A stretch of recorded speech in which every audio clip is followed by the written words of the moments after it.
अस्सलाम वालेकुम। तो हम ओपियोइड्स कर रहे थे।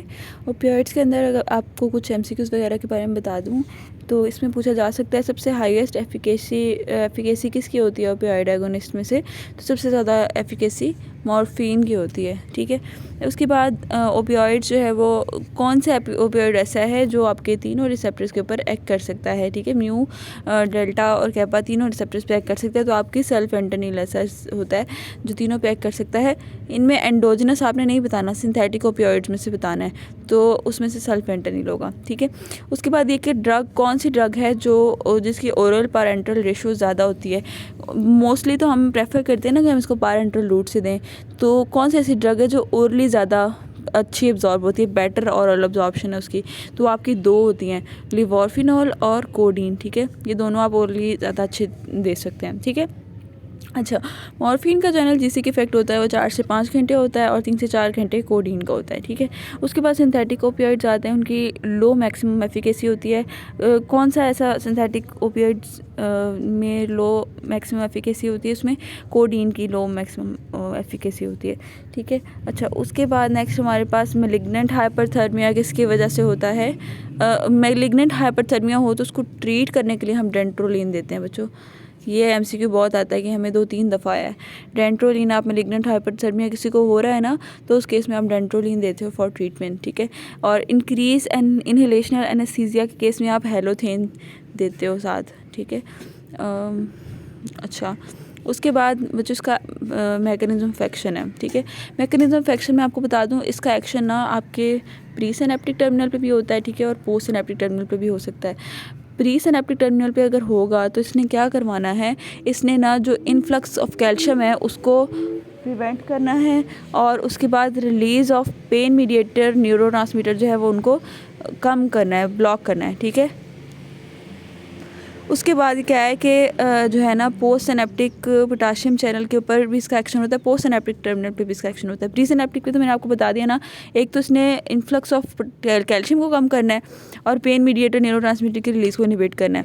और जो दूसरा पोस्ट सिनेप्टिक पे एक्शन था वो इसका पोटाशियम चैनल वाला था, इसने करना है ओपनिंग कर देनी पोटाशियम चैनल की, जिसकी वजह से हाइपर पोलराइजेशन हो जानी है, ठीक है।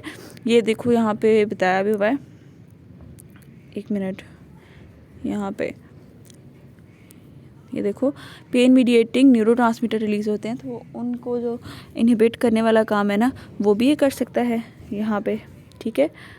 और यहाँ पे उसने क्या करना है, यहाँ पे कुछ neurotransmitter, NMDA receptor, post synaptic और ये वाले कुछ रिसेप्टर्स हैं, इसने क्या करना है, यहाँ पे जो पोटाशियम है ना उसका इन्फ्लक्स जो है ना वो चैनल्स को ओपन कर देना है, जिसकी वजह से उसका इन्फ्लक्स ज़्यादा होगा और उसकी हाइपरपोलराइजेशन होगी और जल्दी जो है वो नर्व इम्पल्स जनरेट नहीं होगी, ठीक है। उसके बाद नेक्स्ट हमारे पास क्या एक्शन होता है, ये कापा जो म्यू रिसेप्टर्स हैं, म्यू रिसेप्टर्स के ऊपर जो एक्शन होता है ना, तो उसकी वजह से इफ़ेक्ट्स क्या क्या आते हैं। एनाल्जेसिया होता है, यूफोरिया होता है, रेस्पिरेटरी डिप्रेशन और फिज़िकल डिपेंडेंस भी इसके ऊपर हो जाती है, ठीक है। और रेस्पिरेटरी डिप्रेसेंट इफ़ेक्ट जो होता है वो प्रोपोफोल और कीटामिन की होती है। रेस्पिरेटरी डिप्रेशन दोनों का भी होता है, पीछे हमने जब पढ़े एनेस्थेटिक उसमें से आप रिलेट कर सकते हैं, इसमें भी होता है उसमें भी होता है, ठीक है। अच्छा, उसके बाद ओपियोइड्स की बात करें तो स्पाइनल इफ़ेक्ट्स भी होते हैं इसके, सुप्रा स्पाइनल इफ़ेक्ट्स भी होते हैं। स्पाइनल इफ़ेक्ट जो होते हैं वो एनाल्जेसिया पर्पज़ के लिए होते हैं और सुप्रा स्पाइनल इफ़ेक्ट सिडेशन के लिए होते हैं, क्योंकि इनकी वजह से नींद वगैरह भी आती है, ठीक है। अच्छा, most commonly used opioid agonist in clinical practice, clinical practice में सबसे ज़्यादा यूज़ होने वाला ट्रेमाडोलोल है, ठीक है। अच्छा, उसके बाद हम इसके ना ऑर्गन सिस्टम इफ़ेक्ट्स देखेंगे। सबसे पहले आपको सारे सीएनएस इफ़ेक्ट बताऊंगी, देन सारे पेरिफेरल इफ़ेक्ट्स बताऊंगी। सबसे पहले हम बात करेंगे सीएनएस इफ़ेक्ट्स की। सीएनएस इफ़ेक्ट में सबसे पहला नंबर 1 इज़ द एनाल्जेसिया, ठीक है। एनाल्जेसिया ऑब्वियसली पेन रिलीफ के लिए हम दे रहे हैं, यही हमारा मकसद है बेसिक। तो पेन के जो एस्पेक्ट्स होते हैं, एक अफेक्टिव होता है, एक इमोशनल होता है, ठीक है। ओपियोइड दोनों को कम करते हैं। तो जो एनसेड्स वगैरह ना वो इसके इफेक्टिव रिस्पांस को तो कम करते हैं, लेकिन इमोशनल रिस्पांस को नहीं ठीक करते, ठीक है। वो इसके बारे में बताया हुआ है। उसके बाद यूफोरिया की बात करेंगे। यूफोरिया क्या होता है कि बंदे को हैप्पी फील करवाना, अच्छा फील कराना, ठीक है, वो उसको खुशी देना, ठीक है, इस तरह के का मकसद होता है उसको, उसकी एंजाइटी को कम करना, उसकी जो है वो उस मकसद के लिए हम दे रहे हैं। फ्लोटिंग सेंसेशंस आती हैं इसमें। उसके बाद तीसरा इसका एक्शन होता है, ये सिडेशन कॉज कराता है, ठीक है। दूसरा मैंने बताया था ना सुप्रा स्पाइनल इफेक्ट होता है, जिसमें सिडेशन आ जाती है। सिडेशन में बंदे को डिजीनेस होगी, ड्राउजीनेस, डेलीरियम, इस तरह के उसको इफेक्ट्स आएंगे। उसके बाद ये कि रेस्पिरेटरी डिप्रेशन भी इसकी वजह से होता है। ओपियोइड्स जो होते हैं वो सेंट्रल रेस्पिरेटरी सेंटर होता है ना, उसको डिप्रेस कर देते हैं, उसको जो है वो उसके एक्शन को कम कर देते हैं, जिसकी वजह से रेस्पिरेटरी डिप्रेशन हो जाता है। उसके अलावा रेस्पिरेटरी फंक्शन जो है ना, जिसमें टाइडल वॉल्यूम, वाइटल कैपेसिटी, उसको भी स्मॉल डिक्रीज़ करते हैं, उसके अंदर ना टाइडल वॉल्यूम कम कर देते हैं थोड़ा सा। उसके बाद जो है ना, इसका एक पॉजिटिव इफ़ेक्ट ये है कि कफ सप्रेशन भी ये करवाते हैं ओपियोइड्स, ठीक है। फॉर एग्ज़ाम्पल कोडीन जो है वो है ना, हम खांसी वगैरह के लिए भी दे देते हैं, ठीक है। खांसी का सिरप आप लेते हैं, उसमें कोडीन होती है, तो वो आप जब लेते हैं, एक तो गला आपका ठीक हो जाता है, ठीक है। दूसरे नंबर पे उससे सिडेशन भी होती है, नींद भी आती है।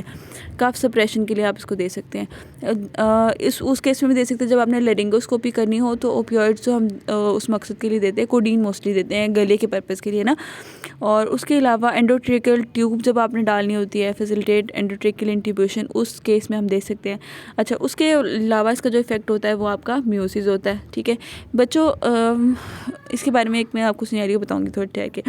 म्यूसिस के अंदर क्या होता है कि सारे ओपियोइड्स होते हैं वो आपके प्यूपिल की कंस्ट्रिक्शन करवा देते हैं सम एक्सटेंट पे, ठीक है। अच्छा, उसके बाद ट्रंकल रिजिडिटी, इसका एक इफेक्ट होता है, ठीक है।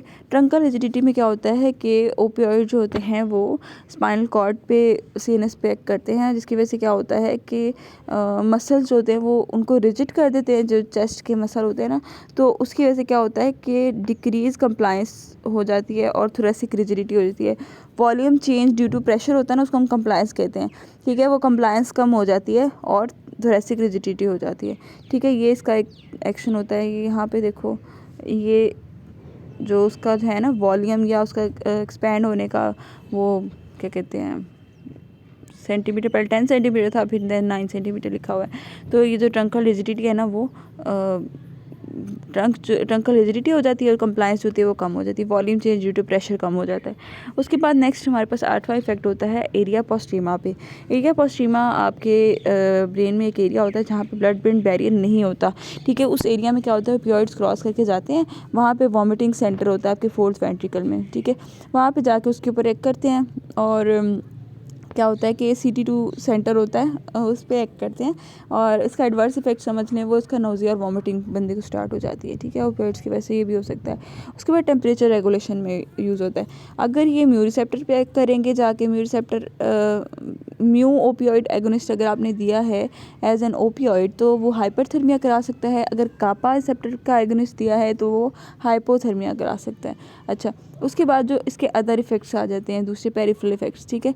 पेरिफेरल इफ़ेक्ट्स में बच्चों ये जो है ना वो सिनेरियो है कि अगर किसी सिनेरियो में कॉन्स्टिपेशन और कंस्ट्रिक्टेड प्यूपल एक साथ अगर बताए गए हैं, अगर उन्होंने बताया कि कोई ऐसी ड्रग ले जिसकी वजह से टॉक्सिसिटी में कॉन्स्टिपेशन भी हो रही है और कॉन्स्ट्रिक्टेड प्यूपिल भी हो रहा है, ठीक है, तो आपने फ़ौरन से जो है ना वो ओपियोइड को ढूंढना है कि इसमें ओपियोइड कौन सा है ऑप्शंस में, ठीक है। कॉन्स्ट्रिक्टेड प्यूपल और कॉन्स्टिपेशन दोनों जो है ना वो इकट्ठे एक साथ कभी भी नहीं होते accept in side effect of या टॉक्सिसिटी ऑफ ओपियोइड्स, ठीक है। तो ये एडवर्स इफेक्ट्स में dominant effect of opioid toxicity होते हैं दोनों, ठीक है, और कॉन्स्टिपेशन और कंस्ट्रिक्टेड प्यूपिल, ठीक है। उसके बाद पेरिफेरल इफेक्ट्स में आपको बता दूं कि कार्डियोवास्कुलर इफेक्ट में ब्रेडिकार्डिया और नॉन सिग्निफिकेंट डायरेक्ट इफेक्ट नहीं होता हार्ट पे एक्सेप्ट ब्रेडिकार्डिया, ठीक है। हार्ट पे सिर्फ जस्ट ब्रेडिकार्डिया, तो एक मेपिरिडीन एक ड्रग होती है जो कि टैकीकार्डिया कराती है, ठीक है। हाइपरटेंसिव इफेक्ट होता है, इसने हिस्टामिन रिलीज़ को इंक्रीज़ करवा देना होता है, ठीक है। वेंस की डायलिटेशन करा देनी, वेनो डायलिटेशन, ठीक है। उसके अलावा वेजोमोटर सेंटर को इनहिबिट कर देना है, ठीक है। इस तरह कुछ इसके फंक्शन आ जाते हैं। नेक्स्ट पार्ट में बताती हूँ।